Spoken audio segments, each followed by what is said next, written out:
I am the son of an oil man. I lived overseas all of my life. I was very fortunate in both having several graduate degrees and being a Marine Corps infantry officer, Marine Corps intelligence officer, and then a clandestine intelligence case officer. I've programmed imagery satellites. I've helped steal signals code books. I've done counterintelligence. I'm basically intimately familiar with the way in which the U.S. government does or does not do the craft of intelligence. What you need to know is I'm a spy saying spying doesn't work. It's costing you $1.2 billion a week to produce the president's daily brief for a guy that can't read.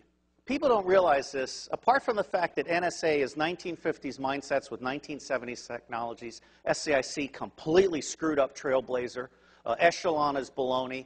80% of your signals intelligence comes from analysis of patterns. So you don't need to violate privacy. All you need to know is that Schmuckhead is calling Afghanistan once a week. General Shinseki knew exactly what was needed to make Iraq go right, and Paul Wolfowitz lied to Congress and said they'll receive us like liberators and stuff. If I had been General Shinseki, I would have grabbed Wolfowitz by the neck and thrown him down the steps of Capitol Hill. You don't let people lie like that. It's unprofessional to confuse loyalty with integrity, and we have had a failure of generalship in America. Our generals have been too eager to keep their stars and not eager enough to think for themselves and uphold the Constitution. Smedley Butler, the highest decorated Marine, said, war is a racket. War is a racket.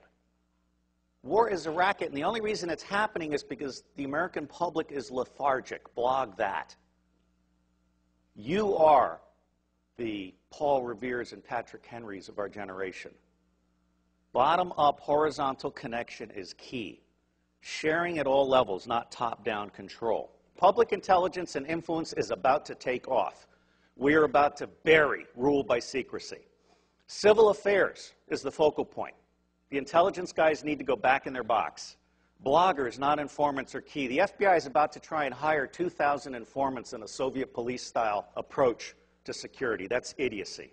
If you bloggers self-organize and attach yourself like leeches to specific issues, corporations, organizations, challenges, whatever, you will be the intelligence Minutemen of this century. The power is in your hands. There aren't enough guns to kill us all, and Halliburton can't build the jails fast enough to keep us down. Bloggers, as Linux is organized, where you grab onto an issue or something, and you are part of a structured citizen journalism blogging thing that lets no evil doing go unnoticed, that rules. So I think we're at a turning point. I think we're at the very beginning of a historic tidal shift in power, restoring the Constitution. I don't know how many of you are following this, but the Comptroller General has told Congress the United States of America is insolvent. We're out of Schlitz. We literally have no money to make it to the next decade. Now, there's some very easy solutions. I could eliminate all income taxes tomorrow and have more than enough money to fund the government by using some other guy's bright idea. We tax the Federal Reserve at 0.0006, doubles our money until we decide to put them out of business permanently, because we certainly should not have central banks. We've put together an electoral reform pledge, and it's my view that any member of Congress, any member of the Senate that refuses to sign both the constitutional pledge, supporting the Constitution, and the electoral reform pledge should be put out of business. And I believe that will be 95% of all of these people. It may be time to literally dump Congress on its ass and start over. The government has gotten stupid to the point that it can't write a statement of work. And so they ask the contractors to write a statement of work, and the contractors write a statement of work saying, you need more of what I haven't been able to sell. And the government says, oh yeah, right, good. Put it in the budget. This is real shit. I can crack all 10 of the top-level threats to humanity in less than 25 years for less than 1/3 of what the world is spending on the military. Blog that. And I will tell you the price of buying back the United States government. It's $500 million a year. In the early 90s, Newt Gingrich and the Republicans got together. Their plan is now on the street. It's been exposed by a Columbia professor. They concluded that they could buy the United States government from school board to State House to White House for $300 million a year, and by golly, they did.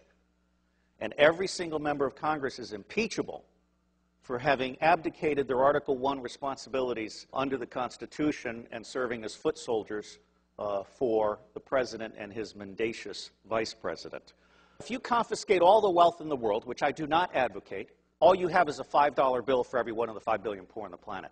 For what we have spent on the Iraq War, I could have given a free cell phone to every one of the 5 billion poor on the planet. I could have taken the 10% residual capabilities on DoD satellites, abandoned communication satellites, and I could have provided free T1 to the Southern Hemisphere. Blog that. That's the kind of stuff we have to do.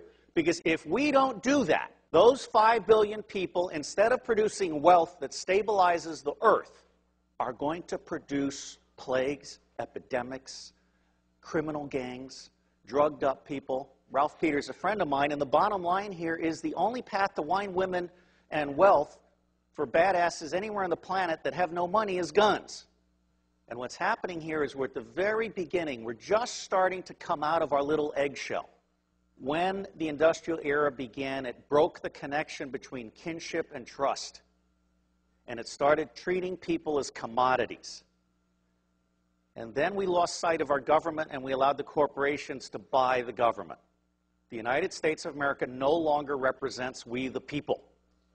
But you can change that. The reason it's not working today is because we have a military-industrial complex that profits from secrecy and war, and it does not profit from efficiency and peace. Blog that. The bottom line here is that central banking is an evil cancer. These people are selling us credit they don't have so they can take profits they don't deserve out of our pockets. That's nuts. The United States government is constitutionally chartered to print money on the good faith and credit of all of us and not pay interest. Why are we being such fools? Well, unfortunately, if you fight them, you get assassinated. Lincoln and Kennedy were both about to print money and not borrow from the banks. I can't connect those two dots, but I can tell you they're side by side. But the reality is the federal government is broken in every possible way. And it's going to be localized, bottom-up resilience networks. They're going to save us. That's where you guys come in. Our educational system stinks. It beats the creativity out of kids by the time they're in the 4th grade. It forces you to become a blogger or hacker in order to become creative. So you guys are the lifeboat. We've gone from America the Beautiful to America the Shit. Now, I believe we need to start blogging retrospective impeachments.